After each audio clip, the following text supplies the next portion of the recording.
क्षणिक है और आत्मा एक नित्य है। आत्मा का अनुभव बस एकमात्र नित्य है।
चैतन्य स्वभावी भगवान आत्मा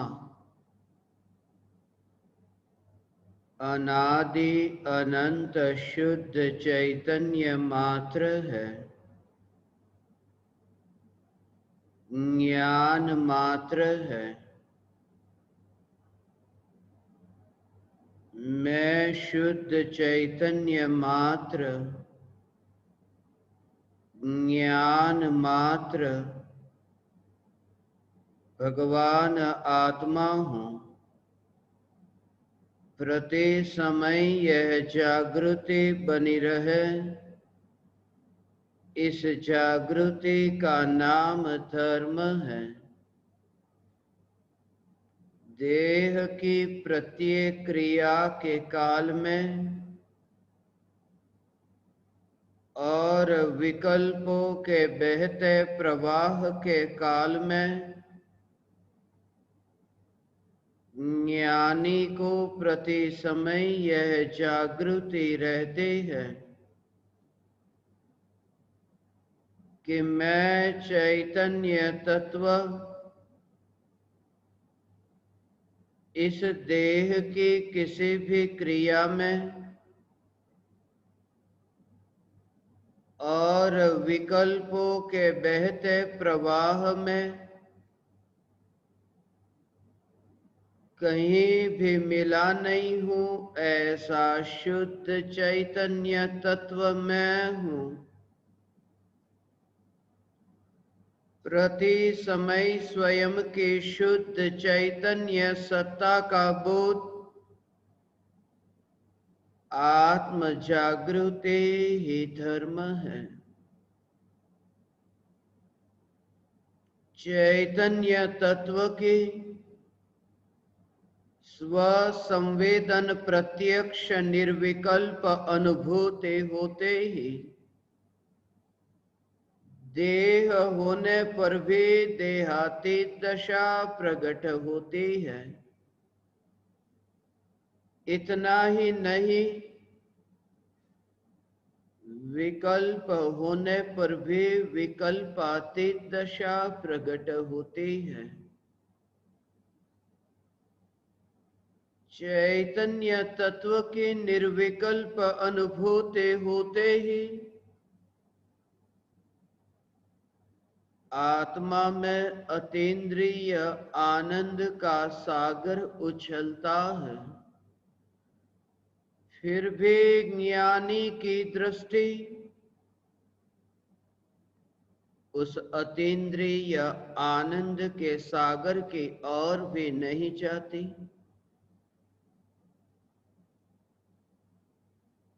और दृष्टि चैतन्य तत्व पर ही टिकी रहती है।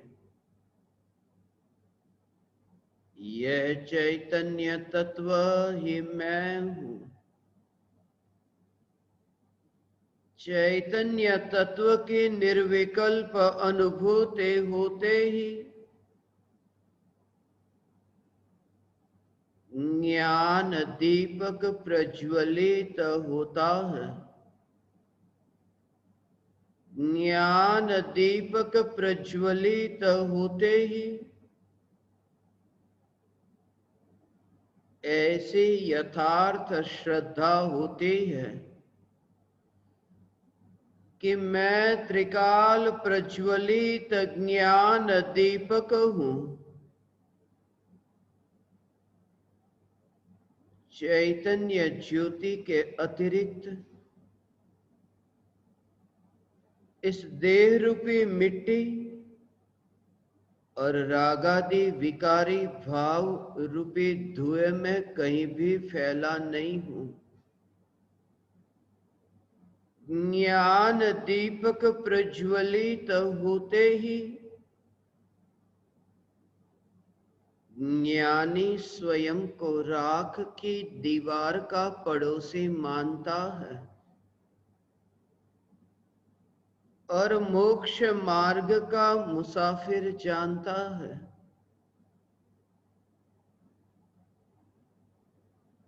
ज्ञान दीपक प्रज्वलित होते ही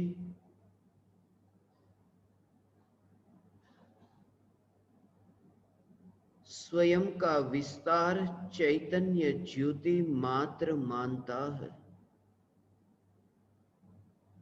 निर्विकल्प अनुभूति होने पर पर्याय का जो प्रवाह, पर्याय की जो धारा, इस धारा का सहज ही स्वरूप में समा जाना, घुल मिल जाना, और यही कारण है निर्विकल्प अनुभूति के काल में अभेद द्वैत से न्यारी ऐसी निर्विकल्प अनुभूति, जहां दो पना भी नहीं रहा कि अनुभव करने वाला और अनुभव में आने वाला, वहां अनुभूति मात्र ऐसी जो दशा, उस दशा का नाम निर्विकल्प दशा है, निर्विकल्प अनुभूति है। क्योंकि उस समय पर्याय ही द्रव्य का अभेद रूप से आश्रय लेती है और पर्याय स्वयं का पर्याय के रूप से स्वीकार न कर द्रव्य के रूप में स्वीकार करती है। और जब ये पर्याय स्वयं ही अंतर्मुख होती है, तब एक अभेद जिसमें तुम पर्याय को पा न सकोगे, पर्याय को अलग न कर सकोगे। पर्याय का अस्तित्व तो होता है, मगर वह पर्याय का अस्तित्व स्वतंत्र ऐसा न्यारा होकर के पर्याय का पर्याय में लीन होना, ऐसा अस्तित्व नहीं। नमक का अस्तित्व तो होता है जब नमक पानी में मिलता है, घुल मिल जाता है। जो नमक पानी में घुल मिल गया है, तब तुम्हें कोई पूछे कि नमक कहां है, तो नमक तो है, मगर नमक नमक के रूप में नहीं, वहां वह नमक जैसे पानी में घुल मिल गया है। ऐसे ही आत्मा का उपयोग आत्मा में घुल मिल जाता है। फिर ये उपयोग कहां? ये उपयोग ही आत्मा में परिणमित होकर के अभेद हुआ है। इस अभेद दशा का नाम ही निर्विकल्प अनुभूति है। और जब ये निर्विकल्प अनुभूति होते हैं, तब भाव कर्म जिस स्वरूप में चिपके ही नहीं, फिर ये द्रव्य कर्म का चिपकना कैसा? क्योंकि जिनसे वे द्रव्य कर्म चिपकते हैं, आज तक आपने सुना है कि शरीर पर जैसे तेल लगा हो तो रजकण आकर के चिपक जाते हैं, मगर यहां ये कहते हैं कि तेल तो है, तेल असत्य नहीं है, तेल की सत्ता है, रजकण की सत्ता है, ये दोनों है। मगर यहां ये स्वरूप समझाते हैं कि कोई भी व्यक्ति, जिस व्यक्ति का जो शरीर है, वह शरीर रजकण नहीं है, वह शरीर तेल नहीं है, इनसे न्यारा है। ऐसे ही ये द्रव्य कर्म तो अत्यंत दूर, ये मोह के भाव रूपी ये भाव कर्म भी त्रिकाल ध्रुव चैतन्य सत्ता में कहीं पर भी नहीं। यदि ये मोह का भाव त्रिकाल ध्रुव चैतन्य सत्ता में हो, फिर वह सत्ता जैसे ध्रुव टिक कर रहती है, तो वह मोह का भाव भी ध्रुव टिक कर रहना चाहिए। फिर वह मोह का भाव भी ध्रुव चैतन्य तत्व की भांति अनंत काल तक रहना चाहिए। वो नहीं रहता है, यही प्रमाण है कि वह मोह का भाव वो ध्रुव नहीं है, वो सदा काल टिक कर रहने वाला नहीं है, वह मैं नहीं हूं।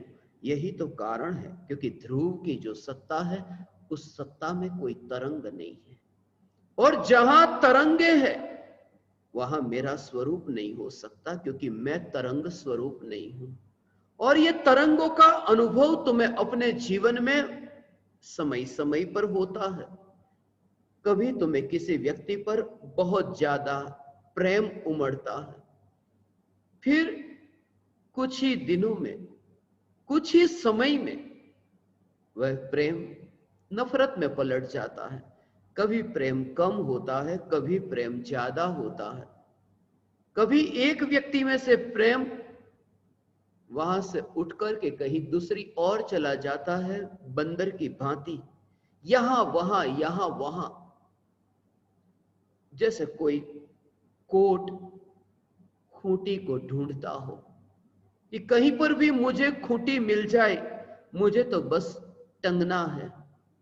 ऐसी ही यह अज्ञानी की हालत है, मोह के भाव को परद्रव्य में, फिर वह परद्रव्य चेतन हो या जड़ हो, उन पर अपने मोह के भावों को टांगता है। खूंटी पर तुम्हारा जोर नहीं, खूंटी का मालिक भी मैं नहीं और कोट का मालिक भी मैं नहीं। मैं व्यक्ति, जैसे कोई व्यक्ति स्वयं को कोट न माने, फिर वो खूंटी कैसे मान सकता है। ऐसे ही सम्यक दृष्टि ज्ञानी धर्मात्मा जो स्वयं को मोह के भाव के कोट स्वरूप ही नहीं मानते, तो फिर ये चेतन और अचेतन संयोग जिन पर ये मोह के भाव का कोट टंगा जा रहा है, वह संयोग मेरे कैसे हो सकते हैं। ये मोह के भाव से ही ऐसी अलिप्तता की ये मोह का भाव चैतन्य स्वरूप में नहीं। मोह के भाव में अनित्यता है, मोह के भाव में निरंतर नया नयापन है, वह मैं नहीं। मोह का कारण मैं नहीं। जब तक तुम्हारी श्रद्धा में यह ना आए, तब तक तुमने साक्षात प्रत्यक्ष चैतन्य परमात्मा का अनुभव नहीं। तुम्हें जब चैतन्य परमात्मा का अनुभव हो, तब तुम इस रहस्य को समझ सकोगे कि अनादि अनंत ध्रुव चैतन्य सत्ता, जिस सत्ता में, इस चैतन्य सत्ता में उन विकारी भावों का कर्तृत्व कहीं पर भी नहीं। रास्ते पर तुम यात्रा करते हो, और यात्रा करते समय जो परछाई को तुम देखते हो, यदि तुम ये मानो कि ये परछाई का कारण मैं हूं, तो ये बहुत बड़ा भ्रम है। कोई भी व्यक्ति रास्ते से निकलता है, वो जो शरीर है, शरीर के कारण ये परछाई है। ये बात झूठी है। शरीर के कारण परछाई नहीं है, परछाई का कारण कोई और है। परछाई का कारण सूरज है। सूरज की जो रोशनी है, वो परछाई का कारण है। यही तो वजह है कि सुबह के समय वो व्यक्ति की परछाई थोड़ी लंबी है, और फिर जैसे दोपहर होती है, वो परछाई थोड़ी कम कम कम छोटी होने लगती है। फिर जैसे ही शाम होती है कि वो परछाई फिर लंबी होती जाती है। व्यक्ति तो वही है, व्यक्ति तो जैसा था वैसा ही रहता है। ये परछाई जो लंबी से छोटी और लंबी, ये क्यों? उसका कारण कोई और है। और रात हुई अंधेरा है तो वो परछा रहती ही नहीं। मैं ये कहना चाहता हूं कि वो परछा भले ही दिखाई देती है कि वो व्यक्ति की परछा है, मगर वो परछा वो व्यक्ति के कारण नहीं, वो परछा का कारण कोई और है। और यही बात मैं आपसे कहता हूं कि चैतन्य परमात्मा, ये मोह का भाव भले ही चैतन्य परमात्मा का है, ये कहने में आता है, वास्तव में चैतन्य परमात्मा मोह का कारण नहीं है। मोह का जो कारण है वो कोई और है, और को ज्ञानियों ने कर्म का उदय कहा। ये कर्म के उदय के निमित्त से होने वाले ये भाव है, इसका कारण मैं नहीं, क्योंकि मैं तो शुद्ध, शुद्धता में से उत्पन्न होने वाला वह शुद्ध ही हो, ये अशुद्धता वो मेरी नहीं। ऐसे ही नाता तोड़ो। मैं मोह स्वरूप नहीं, मुझ में मोह नहीं, ऐसी तुम्हारी अंतर में दृढ़ता हो। हे ज्ञान दीपक, तुम्हें ये जो चैतन्य परमात्मा की रुचि जगी, ये चैतन्य परमात्मा की रुचि की मोह के भाव में मेरा अस्तित्व नहीं और मोह के कारण मैं नहीं। और उसका प्रमाण यह कि परछाई यदि नहीं रहती तो व्यक्ति मर नहीं जाता। यह श्रद्धा में आना बहुत जरूरी कि यदि परछाई न रहे तो व्यक्ति नहीं मर जाता, मोह का भाव न रहा तो मैं तो जीवंत हूं। क्योंकि अज्ञानी को ऐसा लगता है कल प्रेम भाव न रहेगा तो जिंदगी जिएंगे कैसे। यहां रहते हैं परिवारजनों के साथ गृहस्थ की भूमिका में, यदि ये मोह राग द्वेष के भाव ही न हो तो ये संसार चलेगा कैसे। तुम्हें संसार चलाना है ना, चलाना है तो मोह राग द्वेष के भावों की जरूरत है, वरना फिर मोह राग द्वेष के भावों की जरूरत नहीं, तुम्हारा संसार न रहेगा। मगर तुम्हें जो रुचि जगी कि मोह के भाव ये मेरा स्वरूप नहीं, मैं स्वयं मोह स्वरूप नहीं हूं, मैं स्वयं मोह स्वरूप नहीं हूं। और ये स्वरूप चैतन्य स्वरूप किसी भी हालत में, किसी भी काल में, किसी भी क्षेत्र में, कैसी भी विकृति के काल में ये चैतन्य स्वरूप नहीं पलट सकता। ज्ञानियों ने ही ये कहा है, सूरज जो है अभी गर्म है, ये जो गर्म सूरज अभी ठंडा हो जाए तो भले हो जाए, मुझे आश्चर्य नहीं। ये कहा कि सूरज यदि ठंडा हो जाए तो उसमें मुझे आश्चर्य नहीं, चंद्रमा यदि गर्म हो जाए तो मुझे आश्चर्य नहीं, सुमेरु पर्वत यदि जंगम वाला हो जाए, अर्थात सुमेरु पर्वत यदि डोलने लगे, सुमेरु पर्वत के परमाणु यदि विचलित होने लगे तो उसमें आश्चर्य नहीं। इन घटनाओं में मुझे आश्चर्य नहीं लगता। हो जाए तो हो जाए, हो जाए तो हो जाए, मगर एक बात सुनिश्चित है कि मोह का भाव इस चैतन्य स्वरूप में नहीं मिल सकता। ऐसी जिनकी श्रद्धा है, इस श्रद्धा का नाम सम्यक दर्शन है।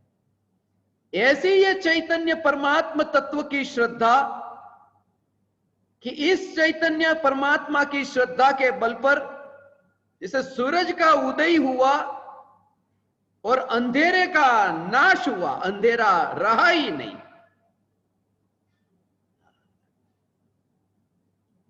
सूरज का उदय होते ही अंधेरा मिट गया। सूरज से अकेला अंधेरा नहीं मिटता। ये सूरज की जो रोशनी, ये सूरज की जो किरणें, उनसे पवन भी, हवा भी मिटती है। हवा का भी अस्तित्व, हवा भी सूख जाती है। सूरज की किरणों से बादल भी मर जाते हैं, बादल भी पिघल जाते हैं। सूरज की किरणों से वन जंगल की ये जो हरी हरी पत्तियां, ये वृक्ष, ये भी सूख जाते हैं। सूरज की किरणों से वज्र के ऐसे पर्वत भी डोल जाए तो डोल जाए, मगर यहां तुमने कभी ऐसा सुना? ये सब तो तुमने सुना देखा, मगर शिखर को डोलते हुए तुमने देखा? उसमें डोलना नहीं होता, वो जैसा है ऐसा है। बस ऐसे ही ये चैतन्य स्वरूप है। ये चैतन्य स्वरूप मोह के भावों के कारण विचलित नहीं होता।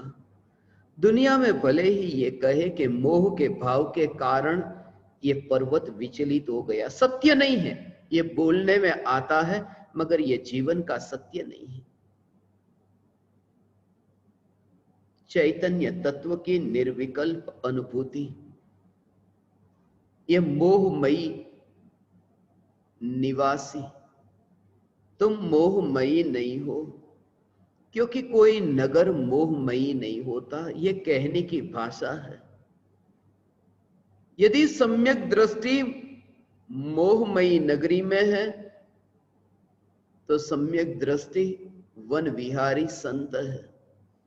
और मिथ्या दृष्टि द्रव्यलिंगी यदि वन विहारी भले ही दिखाई देता हो, मगर वह अभी घर में ही है, परिवारजनों के साथ में ही है। मोह का भाव इस चैतन्य परमात्मा में कहीं पर भी नहीं। मैं मोह स्वरूप नहीं।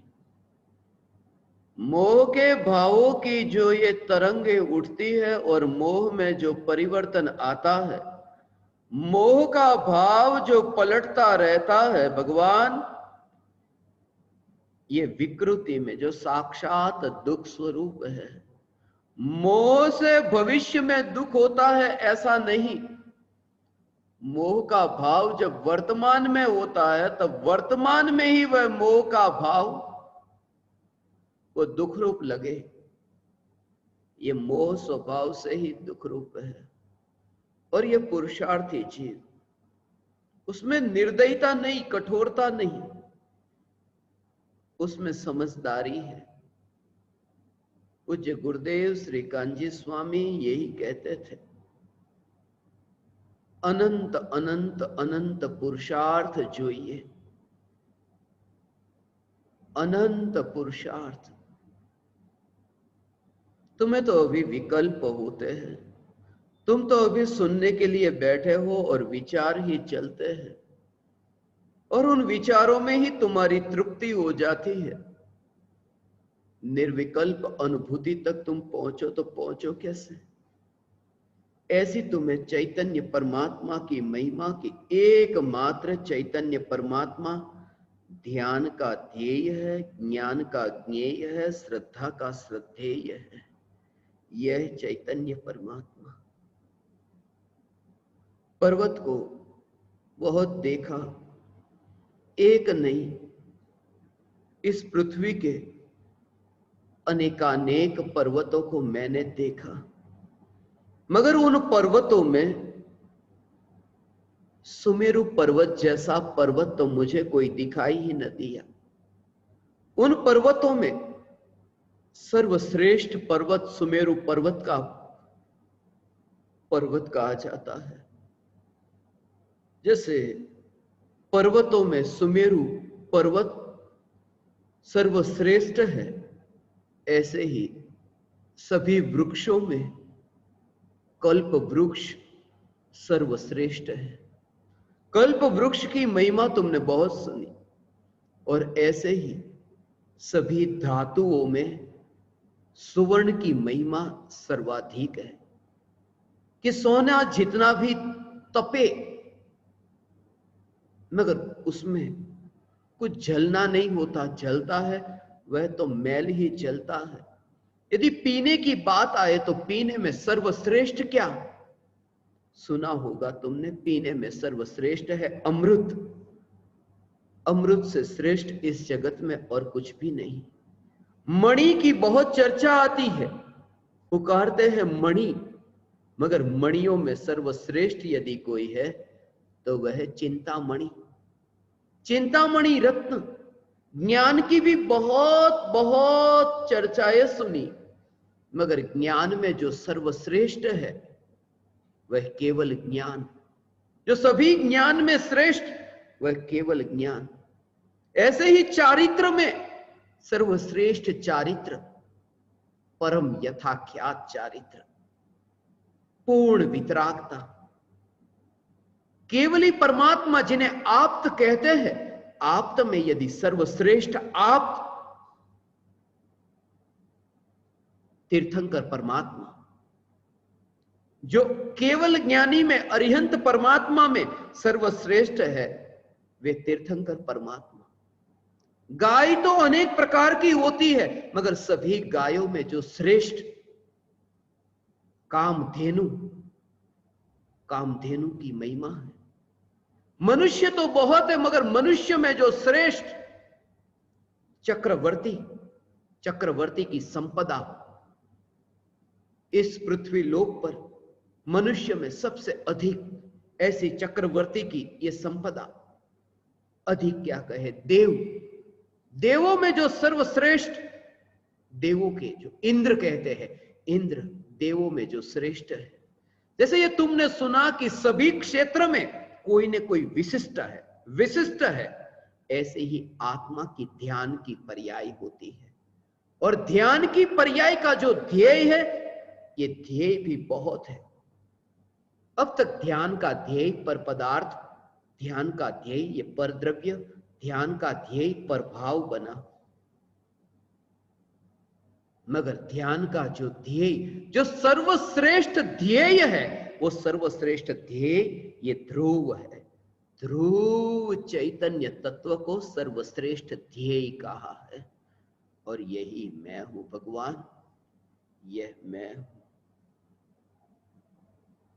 यह मैं हूं चैतन्य परमात्मा तत्व की, मैं ही परमात्मा हूं। कोई भी क्रिया तुम्हारी देह की हो, ये देह की क्रिया के काल में, भले ही ये देह की क्रिया हो, मगर देह कहां है, कहां संसार है। हथौड़े मारने पड़ेंगे तुम्हें, ये मिथ्यात्व पर हथौड़े, मगर वो हथौड़े शरीर से नहीं, इस तत्व विचार से, इस चिंतन से। जाना अनजाना हो जाएगा, मगर ज्ञानी के लिए कुछ भी अनजाना नहीं होता, क्योंकि ज्ञानी ने तो आत्मा को ही जाना है, आत्मा को ही जाना है। भाव बहुत सूक्ष्म है, पंडित की भांति मेरे वचनों को मत सुनना, तुम उसके भाव को समझना। ज्ञानी ने आत्मा को ही जाना है, क्योंकि प्रति समय ज्ञान का ही अनुभव हो रहा है, ये जाना है। फिर भले ही ये पर पदार्थों का अनुभव होता हो, मगर पर पदार्थों के अनुभव में भी ज्ञान का ही अनुभव होता है। फिर कहीं पर भी वो अग्नि को, उष्णता, कोई भी बर्तन को हाथ लगाया, मगर वो जो गर्मपना, वह जागृति, यह अग्नि की ही उष्णता है। ये लक्षण से जैसे पहचानते हैं, ऐसे ही ज्ञेयों के ज्ञान में, जानने में आने के काल में ये ज्ञानी पहचानते हैं। यह पहचानते हैं कि ज्ञेयों में ज्ञेयों की अनुभूति नहीं होती, ज्ञेयों को जानने में यहां ज्ञान की अनुभूति होती है। एक भाग तुम्हारा भीतर का, अंतर की ओर शांत और सहज है, और दूसरा अंश ऐसा है, उसी का दूसरा अंश ऐसा है जो ये तरंग रूप उठता है। और दोनों के बीच में भेद जानते हैं। एक तो है सहज धारा, एक तो है सहज धारा, और दूसरी है तरंगे। और दोनों में मात्र ज्ञाता दृष्टा, ऐसी सम्यक दृष्टि की दशा होती है। मैं ये कहना चाहता हूं कि आत्मा की अनुभूति को उपलब्ध ज्ञानी को जैसे एक कषाई चौकड़ी के उदय का अभाव हुआ, और 3 कषाई चौकड़ी के उदय के निमित्त से जो रागादि भाव होते हैं, वो जो एक कषाई चौकड़ी का उदय का अभाव कि वो वितराग परिणति प्रकट हुई। भगवान, ये जो वितराग परिणति प्रकट हुई है, ये वितराग परिणति प्रकट हुई, और ये राग और द्वेष के विकल्प भी है, एक ही पर्याय में हो, ये पर्याय दो नहीं है, ये एक ही पर्याय में ये दोनों रूप है। ऐसे दो पर्याय नहीं कि पहले तो वितरागी है और बाद में रागी, एक समय में वितरागता और राग, ये एक समय में। मगर वो जो वितरागता की ऐसी सहज परिणति की निर्मलता, परिणति की शुद्धता, और तीन कषाय चौकड़ी के उदय से ये रागादि विकल्पों की तरंगों का उठना, ऐसा हो, ये रागादि विकारी भावों की तरंगों का उठना, ये उठना ही नहीं, मगर वो जो रागादि विकारी भावों का कचरा अंदर पड़ा हुआ है वह भी लेना। उसमें वो कचरा अंदर पड़ा है, वो विकल्प रूप उठता है ऐसा नहीं, वो वृत्ति रूप जो अंदर में पड़ा है वह भी ऐसा। वो मलिनता को, ऐसी मलिनता जैसे भोजन करने बैठे तो 2 रोटी खा ली, 2 रोटी खाई कि पेट भर गया, ये ज्ञानी की दशा समझना। ये वितरागी परमात्मा, ये ज्ञानी की दशा, वितरागी परमात्मा ने ये ज्ञानी की दशा समझाई कि ज्ञानी की जो दशा है कि भले ही भोजन करते, भोजन करने का राग का विकल्प हुआ और पेट भर गया, अब भोजन करने का विकल्प न रहा और ज्ञानी को भी भोजन करने की वृत्ति पड़ी है अभी अंदर में, कि बस अब पेट में जगह नहीं है बस। मगर वो जो वृत्ति भीतर में पड़ी है, उस वृत्ति को भी चारित्र गुण की मलिन पर्याय में लेना, वो सिर्फ विकल्प रूप में होने वाली नहीं, वृत्ति की मलिनता अंतर में। ऐसा वो विकार का भाव है ना, कैसा भी विकार का भाव हो, काम भोग का विकार का भाव है, पांचों इंद्रियों के भोग का भाव। अब अनुकूलता बाहर में ऐसी नहीं है कि भोगता नहीं है, शरीर में शक्ति नहीं है कि भोगता नहीं है, मगर वो जो भीतर में विकल्प नहीं आते, ऐसे विकल्प नहीं आते। किसी विधवा को, विधुर को कहो कि बुढ़ापे में अब शादी कर लेना है, अकेला अकेला जीवन, नहीं नहीं हमें तो अकेला रह सकते हैं। तुम्हें कोई जीवन साथी की जरूरत है कि ना, हमें तो कोई विकार ही नहीं होता, जीवन साथी क्या, विकार ही नहीं होता। वो विकार अभी विकल्प रूप में नहीं होता, वो वृत्ति में भीतर पड़ा है कि अगले भव में जहां जन्म होगा और जैसे ही जवानी आएगी कि वो विकार उठेगा, क्योंकि वो यहां पड़ा था भीतर में, वो वृत्ति में पड़ा था। मैं ये कहता हूं कि जितनी भी वृत्ति की मलिनता है, वो वृत्ति की मलिनता कर्म के उदय से अभी है आत्मा में, और वृत्ति की मलिनता और चैतन्य परमात्मा के आश्रय से प्रकट होने वाली ये वितराग परिणति, वो शुद्धता, ऐसा हो। और एक ही समय में ये दोनों, वितरागता भी भीतर में है, वितरागता भीतर में, उसका मतलब क्या कि चैतन्य परमात्मा के प्रति कोई बैर विरोध का भाव नहीं है, ऐसी सहजता। भीतर में जो अनंत अनुबंधी कषाय का अभाव हुआ, वो सहज दशा प्रकट हुई, क्योंकि ये जो वृत्ति पड़ी है, उन वृत्तियों को भी सहज रूप से जानते हैं, वो वितरागता का परिणाम है। जितने अंशों में वो वितरागता प्रकट हुई ने, वो 25% समझाने के लिए, ये 25% जो वितरागता प्रकट हुई है, ये वितरागता का परिणाम है कि अब जो वृत्ति की मलिनता है, उन मलिनता को भी सहज रूप से जानते हैं। इसलिए ज्ञानी विकार को दूर नहीं करते, विकार को दूर नहीं करते, ऐसा। वो स्वरूप का आश्रय जब हुआ, तो स्वरूप के आश्रय से वो भाव ही नहीं रहा, ऐसा। तुमने उस भाव को कहां भेज दिया, वो भाव कहां चला गया, ऐसे कि पेट में 2 रोटी गई, अब वो भोजन करने का भाव, वो भाव तुमने छोड़ दिया। अरे वाह, तुम तो बड़े त्यागी हो, कि वो भोजन करने का भाव तुमने छोड़ दिया। तुम कहोगे छोड़ा कहां, पेट भर गया कि वो भाव ही नहीं रहा, उसे छोड़ा थोड़ी ना है। मैं ये कहता हूं जैसे भरा कि वो भाव ही ना रहा, ऐसे ही परिपूर्ण भरा हुआ मैं भगवान आत्मा, ये विकल्प रहता ही नहीं। विकल्प कैसे रहे फिर, वो मोह का भाव ही नहीं रहता। मोह का भाव तो वहां है जहां खालीपन है, जहां अधूरापन है, कुछ नहीं है, नहीं है, नहीं है। ऐसा हो, कभी भी तुम्हें ऐसा हो ना, अरे अरे वो नहीं है मेरे साथ में, वो मेरे साथ में नहीं है, वो मेरे साथ में नहीं है, उसका मतलब ही ये है कि वो मेरे स्वरूप में नहीं है। और जो स्वरूप में नहीं है उसको साथी बनाना, यही दुखी होने का उपाय है। ये दुखी होने का उपाय। इसलिए कहा कि तुम चाहे जितने भटक जाओ, चाहे जितने तुम संसार में भटको, चाहे जितने भी दूर चले जाओ, जंगल में चले जाओ, कहीं पर भी तुम चले जाओ, चाहे जितने तुम दूर भटक जाओ, मगर इतना पक्का है कि तुम अपने से दूर कभी जा ही नहीं सकते।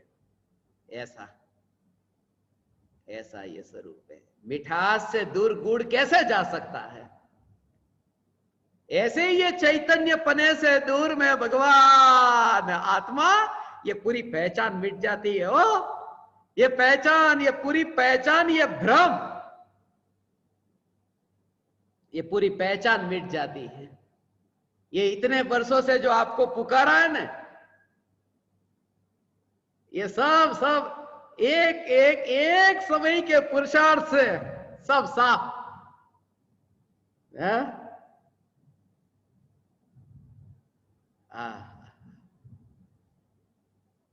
नया जीवन शुरू हुआ, ऐसे ही नया जीवन। अब तो छुट्टी का समय आया ना। हमारे ऐसा होता था, हम जब स्कूल में पढ़ते थे ना, तो स्कूल में पढ़ते थे तब ऐसा होता था कि हमारे गुरुजी गणित का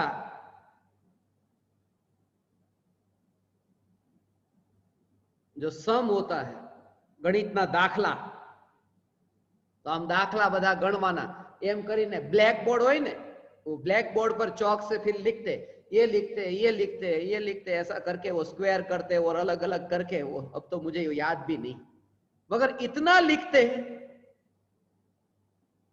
कि पूरा बोर्ड भर जाता। वो मुझे याद नहीं है कितना कितना लिखते थे, वो याद नहीं क्या क्या लिखते थे। आनो वर्ग ने आनो घन ने आम करी करी करीने एटलू चढ़ावे ऊपर,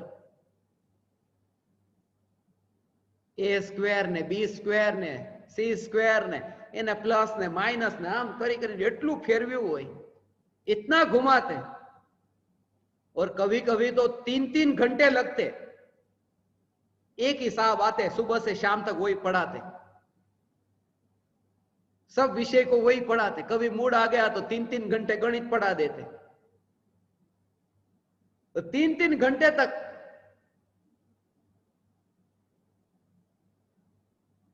मगर वो पढ़ाते।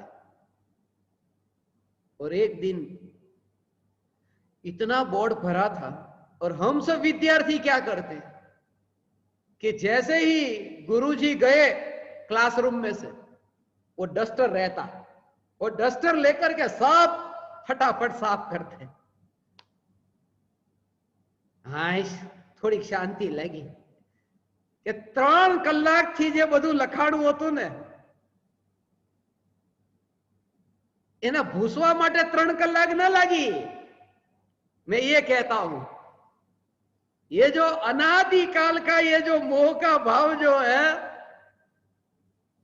वो एक समय के पुरुषार्थ से ऐसा साफ हो जाता है।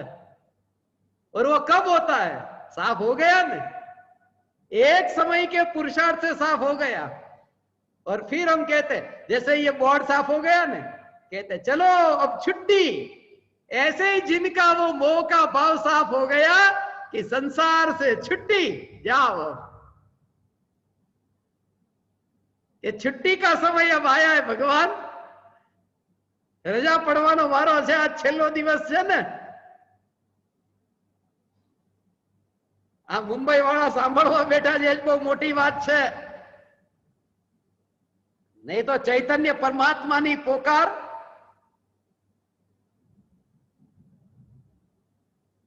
रुचि कर भी नहीं लगती है, सुनना भी अच्छा नहीं लगता। मुझे मुंबई की एक घटना अभी याद आई। यह शिविर का आयोजन इसलिए हुआ 9/9/2001 से यह 19 बरस की यात्रा चर्च गेट के फुटपाथ पर मैं सोता था और चर्च गेट के फुटपाथ पर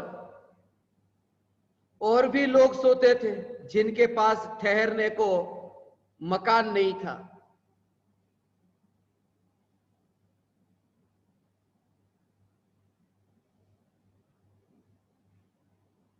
एक व्यक्ति जिनसे मेरा परिचय हो गया, कुछ ही दिनों के बाद उसकी मृत्यु हुई। वो भी फुटपाथ पे सो रहे थे, उम्र हो गई थी, बेटे ने घर से बाहर निकाल दिया था, कुछ भी नहीं है उनके पास।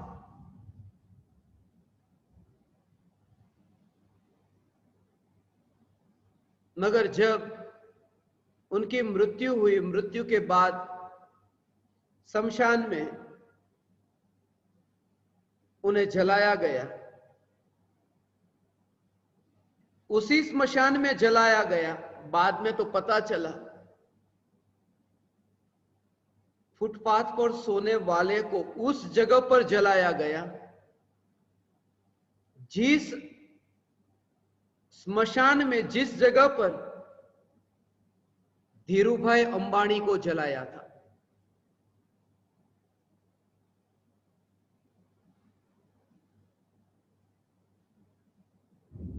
मुंबई का स्मशान चंदनवाड़ी। मुंबई के लोग जानते होंगे चंदनवाड़ी स्मशान को। उस समय मुझे सबसे पहली बार यह विचार आया कि फुटपाथ पर सोने वाले की या फिर धीरूभाई अंबानी की ये राख की दीवार यदि वहीं पर ही बैर बिखेर होती है तो उससे पहले कुछ कर लेने योग्य है, ये अवसर गंवाने योग्य नहीं। चंदनवाड़ी से मैं जब भी गुजरता था मुझे ये मेरा लाडला याद आता, उसको मैं समझाता। बहुत बार हम निकले, मैंने उसे शमशान दिखाया, देख मांगीलाल चंदन, ये चंदनवाड़ी का स्मशान, यहीं पर ही आना है और यहीं पर ही मटकी फूटेगी मिट्टी की। वो मटकी को हांडी कहते हैं। और धनराज भी साथ में होता, उसको भी कहता यहीं पर ही हांडी फूटेगी, हुंडिया चंदनवाड़ी में ही हांडी फूटेगी।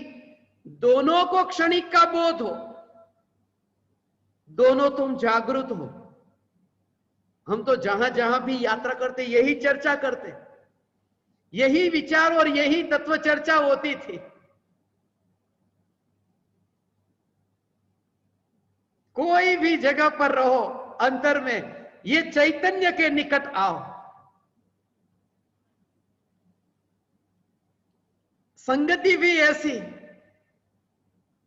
खाते पीते चलते उनको यही कहता, बहुत बहुत बहुत किया, बहुत।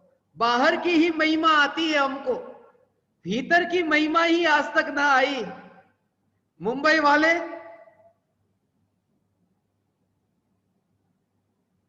खाना पीना भोग भोगना, कितना कितना खाना खाया, पूरे भारत देश में देखते हो ना, खाने पीने के लिए मुंबई को नंबर 1 पर मानते हैं। तरह तरह का खाना पीना मसालेदार। अब मुंबई वाला खबर है, खारा कुआ की कचौरी, वो खारा कुआ की कचौरी जब खाते, मैं उनको कहता कि ये कचौरी खा खा करके भी चोरी कर रहे हो, कचौरी में चोरी है और अच्छी नहीं। अच्छा बेटा उसे सपूत कहते, बुरा बेटा उसे कपूत कहते। ये बहुत बुरी चोरी है, ये कचौरी है, ऐसा कह के खारा कुआ की कचौरी खाते। ये चोरी करने जैसी नहीं, वो कुआ तो खारा कुआ है, यहां भीतर में है जो निर्मल मीठा जल का स्रोत जिसमें से बहता है। ऐसा भाव तुझे आज तक कभी नहीं आया। खारा कुआ की कचौरी का भाव आया, मगर यहां जो मीठा जल, ऐसा ज्ञान रूपी निर्मल जल जो बहता है, उसका भाव नहीं आया। खाउधरा गली का खिचिया खाने का भाव आया। वहां खाउधरा गली भी है, उस गली का नाम ही खाउधरा गली है। वहां खाने वाले इकट्ठे होते हैं सब।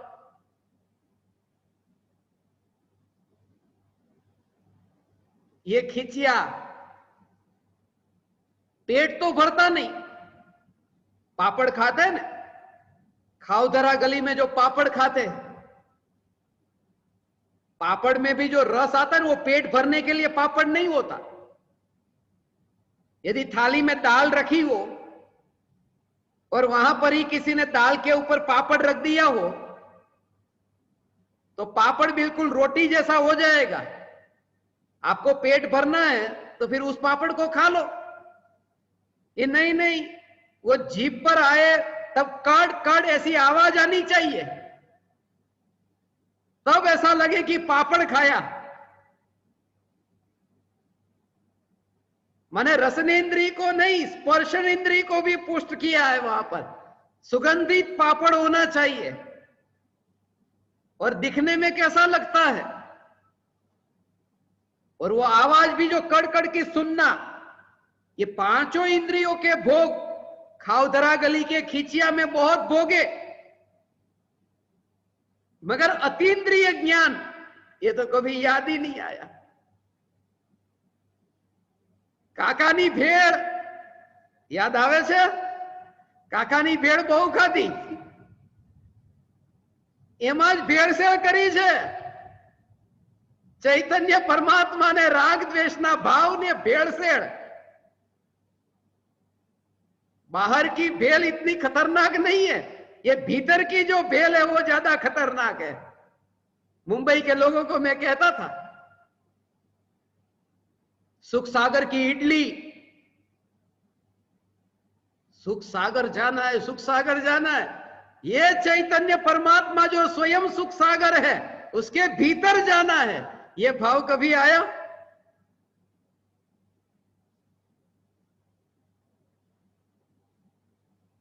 क्रीम सेंटर का पनीर टिक्का, मगर चैतन्य के अतिरिक्त सेंटर में और कोई भी नहीं। न्यूयॉर्कर का पिज्जा, ये मुंबई की एक एक वस्तु के पीछे आनंदों का दूध, मसाला मिल्क पीने जाते, कभी अमृत पीने का विचार नहीं आया। संतोष सागर की पाव भाजी बहुत खाई, मगर संतोष नहीं मिला। स्वाति की खिचड़ी, ये मुंबई वाले बैठे सब वहां पर जाकर के खाने वाले, मगर कहीं पर भी शांति नहीं मिली। घर में आने में शांति है, भोजन में नहीं, भजन में। मीरा में बैठकर जब मैं भजन करता हूं, उसमें शांति है। ऐसी शांति घर का भोजन है ना, वो भजन ही भोजन है, घर का भोजन है। हे ज्ञान दीपक, ये मोहमयी से मोह जई, ये तो मुंबई की याद आ गई आज। पुरानी यादें ताजा हो गई। मगर ये सब कुछ करने के बाद भी अंत में सुबह का भूला शाम को घर लौट आए, उसे भूला नहीं कहते, आ गए ना घर पर वापिस। हे चैतन्य परमात्मा, ये मुंबई के 19 बरस की यात्रा वो तो बहाना है। सत्य यह है कि जो बच्चा फुटपाथ पर सो रहा था उसे आप सबने, मुंबई वासियों ने इतना प्रेम दिया है। शरीर को नहीं देखा, चमड़े को नहीं देखा और ज्ञान को देखा, मेरी बुद्धि को देखा।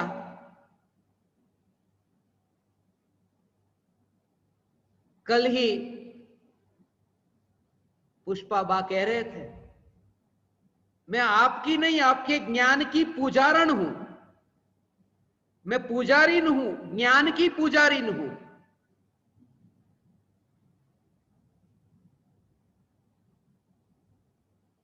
तुमने देह को न देखा, ज्ञान को देखा। हे ज्ञान दीपक, अब मेरी ये भावना है, जैसे तुमने मेरे देह को नहीं देखा, चमड़े को नहीं देखा, ऐसे ही तुम मेरे ज्ञान को भी मत देखना, क्योंकि चमड़ा भी क्षणिक है और ये बुद्धि भी क्षणिक है। तुम चैतन्य परमात्मा को देखना, तुम चैतन्य सत्ता को ही देखना। और चैतन्य सत्ता को तुम तब देख सकोगे जब तुम अपने भीतर चैतन्य सत्ता को देखोगे, वरना यह संभव नहीं। यह सत्संग न छूटे। और एक बात हमेशा याद रहे, मैं भी स्वयं को अभागा तो मानता हूं कि पूज्य गुरुदेव श्री और परम कृपालु देव का विरह है यहां। कोई भी गुरु, जिस गुरु का कुछ भी नहीं लूटता, उन्हें कुछ भी नहीं मिलता।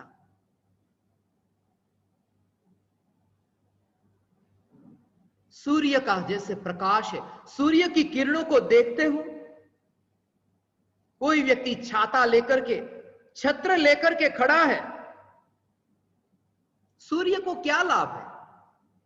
सूर्य को क्या मिलने वाला है? सूर्य का क्या लूटने वाला है? कुछ भी तो नहीं, कुछ भी पाता नहीं, कुछ भी खोता नहीं। सूर्य तो सूर्य है। हां, इतना है कि जो छाता लेकर के खड़ा है वो धूप से बच जाएगा। सूर्य को कोई लाभ नहीं, नुकसान नहीं, वो स्वयं उस छाया में रह सकेगा, छाता उपयोगी बनेगा। यही कहा है, सदगुरु की छत्र छाया में रहोगे, गुरु को तो कुछ भी लाभ नहीं। हां, उस छाया में रहकर तुम्हें शीतलता मिल सकती है, तुम्हें वह शांति प्राप्त हो सकती है। हे ज्ञान दीपक, मुंबई के भोगों की मैंने चर्चा की, मगर तुम भोगों में भी अलिप्त रह सको, उसकी यह शुरुआत है।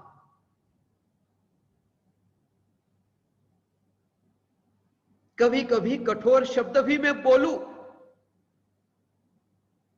क्रोध की अग्नि में, जैसे मैं अक्सर जिनके प्रति बहुत प्रेम होता है उन्हें बोलता हूं। देखते हो ना, मांगीलाल, धनराज, मांगीलाल भाई नहीं, धनराज भाई नहीं, बच्चा है मेरा। हर्षा, कीर्ति, जिनके प्रति मुझे अत्यंत प्रेम होता है ना,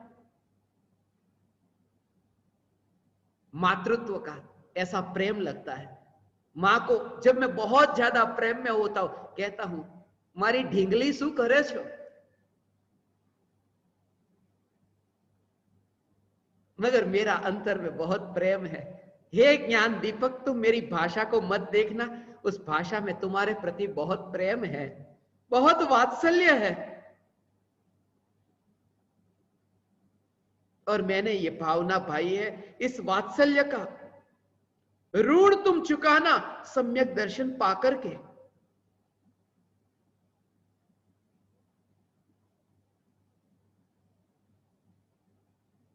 आप कह करके तुम्हें मैं मेरे घर के आंगन तक तो स्थान दे दूंगा, मगर हृदय में नहीं।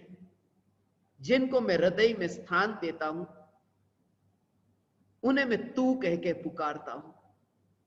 तू मने भगवान एक वरदान आप ही दे। तू वो प्रेम की भाषा है। हे लाडले, सभी ज्ञान दीपक ऐसे लाडले हो सके।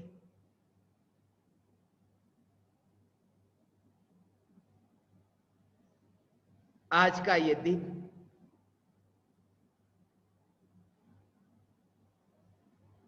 सूर्य को देखते हुए, सूर्य की किरण कितनी तपती हुई किरण है सूरज की, मगर जब वह गरम गरम तपती किरण भी जब नाजुक कली पर पड़ती है, कली को खिला देती है। भले ही गरम है मगर कली को खिलने में वो गरम गरम उष्ण तपती हुई वो किरण ही काम में आएगी। इसलिए किरण से कोई नफरत नहीं। फूल का प्रेम है किरण के प्रति।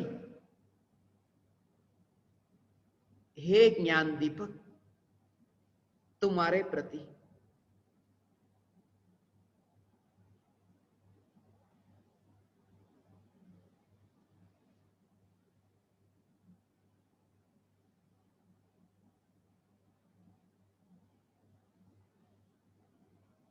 हुंडिया चंदन, मैंने हुंडिया को हांडी कहा, चंदन कहा। स्मशान की अनित्यता की पुकार की, नित्यता के लिए भी मैं इन दोनों से यही कहता। बहुत बार मैंने कहा, कांच की हांडी जिस पर दिया जलता हो, जिसके भीतर, जिससे हांडी भी प्रकाशित होती है, दिया भी प्रकाशित होता है, हांडी भी प्रकाशित होती है और पदार्थ भी प्रकाशित होते हैं। ऐसे ही चैतन्य, ज्ञान का दीपक, स्व और पर, ये सब प्रकाशित होते हैं। अनित्य से नित्य की यात्रा हो तो स्वपर प्रकाशक स्वभावी चैतन्य की पहचान करना, हांडी को सार्थक करना, और तू अलिप्त रहना चंदन, चंदन के पेड़ की भांति। जैसे चंदन के पेड़ पर सांप जहरीले होते हैं, मगर जहरीले सांप का जहर चंदन के झाड़ पर, चंदन में मिल नहीं जाता, घुल मिल नहीं जाता, अलिप्त रहता है चंदन। ऐसे ही तो गृहस्थ दशा में अलिप्त रहना। आज ही इस चंदन ने मुझे सुझाव दिया, एक छोटे छोटे ऑडियो बना करके ऐसे भेजो। पानी पीते समय जागृति क्या रखना, 3-4 मिनट का ऑडियो हो, 3-4 मिनट, जिसमें पानी पीते समय कैसे जागृति रखे, खाना खाते समय कैसी जागृति रहे, नहाने जाने से पहले, नहाते समय कैसी जागृति रहे। वो ये कह रहे थे कि ये सब छोटे छोटे ऑडियो में होगा, तो वो सुनकर के फिर हम वो क्रिया करेंगे तो उसमें कुछ तो विचार आएगा, ऐसा बहुत उपयोगी होगा। ऐसी कुछ घटनाएं जो दिन भर होती है, उन घटनाओं पर छोटे छोटे ऑडियो जागृति पर आपके पास में आएंगे, वो आपकी साधना में बहुत उपयोगी होंगे। ये चंदन का सुझाव है, तो आप सबके लिए उपयोगी होगा।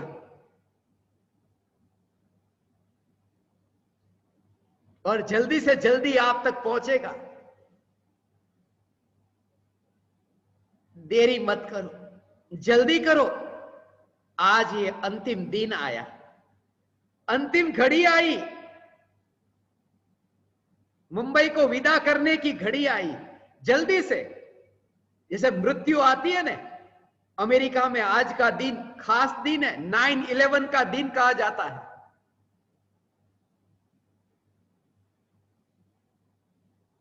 इमरजेंसी में एम्बुलेंस को बुलानी, वो 9/11, 9वां महीना 11 तारीख 9/11, इमरजेंसी जैसा ही तुम समझो, जल्दी करो जल्दी करो, अनुभूति के अलावा और कुछ नहीं, परिणति स्वरूप की ओर ढले।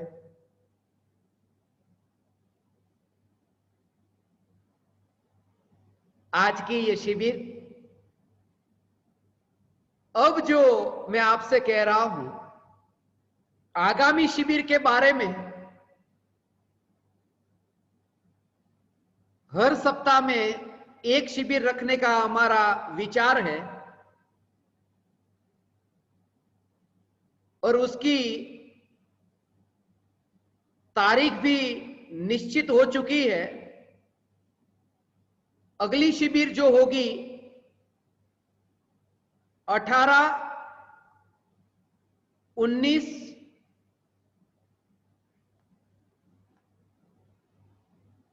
और 20,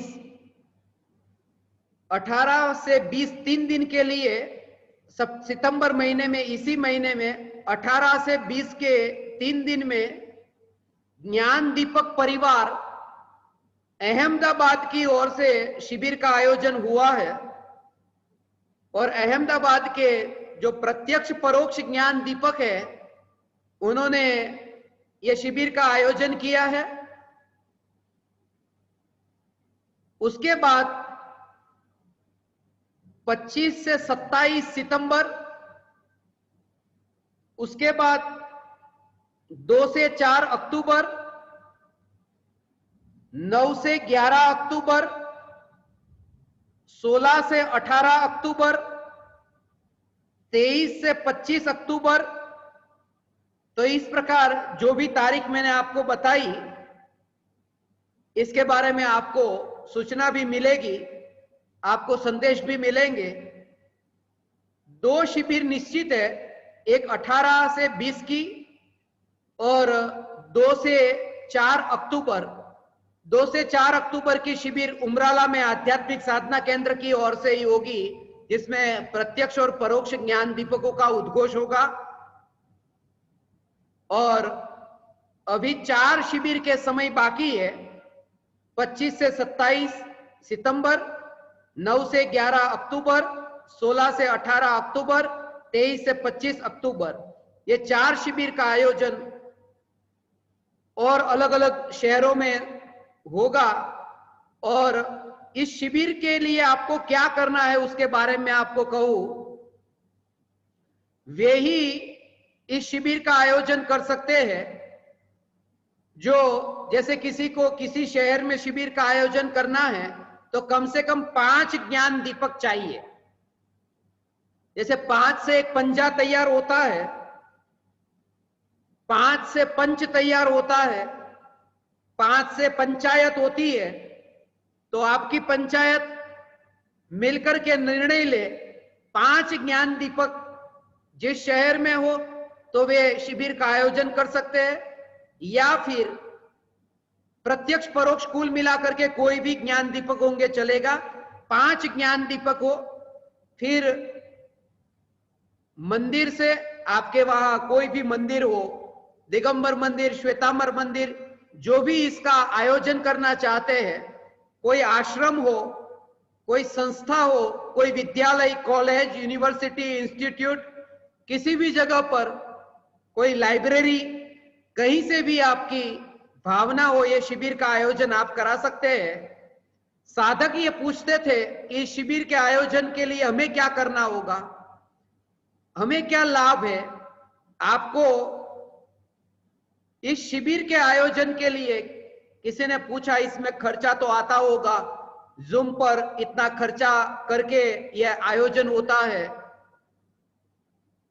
मैंने उनसे यही कहा, 1 रुपये का भी खर्चा नहीं है।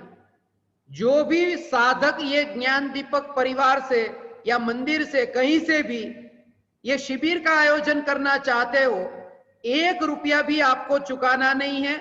इसका कोई मूल्य नहीं है, सिर्फ हमारी भावना है। और ये मेरे स्वयं का अनुभव है। जब मिशन की शुरुआत हुई थी, 153 देश की यात्रा ये घूमना, टिकट, वीजा, होटल में ठहरना, शास्त्रों का खर्च, छापने का खर्च, सीडी, डीवीडी, ये सब इतना खर्चा, मगर एक बार भी मुझे विकल्प नहीं आया कि धन कहां से आएगा। मुझे इतनी श्रद्धा है कि हे ज्ञान दीपक, तुम्हारे कान में परमात्मा की पुकार होनी है, सुनने में आनी है, तो सब व्यवस्था होगी, अब तक हुई है। तुम ये फिक्र मत करना। तुम ये साधना के लिए शिविर का आयोजन करना चाहो, निसंकोच कर सकते हो। आपको क्या लाभ है वो मैं आपको कहूं कि शिविर के लिए आपकी ओर से आयोजन होगा तो नाम आपका होगा, मगर नाम की आपको चाहत नहीं है। विषय जो चुना जाएगा, जो शिविर का आयोजन करने वाले हैं, वे जो विषय देंगे उसी विषय को शिविर के विषय के रूप में चुना जाएगा। उस शिविर के दौरान आपके शहर के साधकों की जो शंका होगी, उन शंकाओं का समाधान भी उस शिविर के सत्संग में हो जाएगा। इसके अलावा सत्संग से पहले जो भक्ति होती है, वो भक्ति आपके शहर के आयोजक के द्वारा वो भक्ति का आयोजन होगा, और जो भी आप अपने भावों को व्यक्त करना चाहते हैं तो आयोजकों के वक्तव्य भी होंगे। माने वो पूरी शिविर ऐसे होगी जैसे आपको ही पूरा लाभ मिल रहा है और बाकी सब साधक, बाकी सब ज्ञान दीपक अपने घर पर सहज ही इस शिविर का लाभ ले रहे हैं। तो आपको भी ये शिविर का लाभ हो। जिन जिनको भी ये शिविर के दौरान, पहले के सत्संग के दौरान शंका हुई हो, तो वो शंका व्हाट्सएप पर टाइप करके ही भेजे, पेन से कागज पर लिख करके, फोटो निकाल करके नहीं, टाइप करके भेजे। यदि खुद को नहीं आता तो किसी को कहे, टाइप करके हिंदी भाषा में ही टाइप करे, और आस्क उमराला का जो ब्रॉडकास्ट लिस्ट है उस पर आप अपनी शंका को भेज सकते हैं, नाम और शहर के साथ में। इसके अलावा 142 प्रत्यक्ष ज्ञान दीपक जो बहुत निवेदन करते थे कि एक व्हाट्सएप ग्रुप बने, वो व्हाट्सएप ग्रुप बनाना चाहते थे अपना अपना, क्योंकि किसी के कांटेक्ट में 200 लोग हैं, दूसरे ज्ञान दीपक के कांटेक्ट में 200 लोग हैं। अब सभी के जो कॉन्टेक्ट्स है वो यहाँ आध्यात्मिक साधना केंद्र में कोई एक साथ में ये सबको जोड़ने का काम न कर सकता, तो इसलिए एक ग्रुप बनाया है, व्हाट्सएप ग्रुप, आध्यात्मिक साधना केंद्र और ज्ञान दीपक नंबर 1, आध्यात्मिक साधना केंद्र, ज्ञान दीपक नंबर 2। ऐसे ही प्रत्येक ज्ञान दीपक और आध्यात्मिक साधना केंद्र का ग्रुप है, 2 उसमें एडमिन होंगे, और जो ज्ञान दीपक है वो उसमें अपने अपने जो कॉन्टेक्ट्स है वो उनको जोड़ने का काम करेंगे। उनको सिर्फ जोड़ने का काम आपको करना है, मैसेज अभी नहीं भेजना। वो मैसेज यहाँ आस्क उमराला से ही जो मैसेज जाते हैं वो उस ग्रुप में भेजे जाएंगे, उसमें एडमिन ही पोस्ट कर सकेंगे, जिससे किसी और को कोई ज्यादा मैसेज के कारण तकलीफ ना हो। उस ग्रुप में आप भी जो ज्ञान दीपक है, कोई भी मैसेज उस ग्रुप में मत भेजना जिससे दूसरे मेंबर्स को डिस्टर्ब हो, कि उनको बार बार मैसेज आते हैं, डिस्टर्बेंस होता है, लोगों को अच्छा नहीं लगता। इसलिए प्रयोजन यह है कि वितरागी वाणी उनको ये प्रवचन, एक प्रवचन कम से कम उनके व्हाट्सएप ग्रुप में पहुंचे। तो इस प्रकार से आज बहुत से ज्ञान दीपकों ने 256 मेंबर तक जोड़ दिए, और ऐसे ही और भी ज्ञान दीपक जिन जिन की भावना है उनके ग्रुप बनाए जाएंगे। उस ग्रुप का नाम होगा, जैसे पहले नंबर के ज्ञान दीपक है आत्मार्थी, तो आत्मार्थी आत्म साधना। दूसरे नंबर के ज्ञान दीपक अनेकांतवादी, तो अनेकांतवादी आत्म साधना। तीसरे नंबर के ज्ञान दीपक स्वरूप साथी, तो स्वरूप साथी आत्म साधना। चौथे नंबर के ज्ञान दीपक समर्पित, तो समर्पित आत्म साधना। ऐसे ही सभी ज्ञान दीपकों के जो नाम है उस नाम से आत्म साधना, जैसे ज्ञान दीपक प्रज्वलन आत्म साधना है, ऐसा ही जोड़ा जाएगा।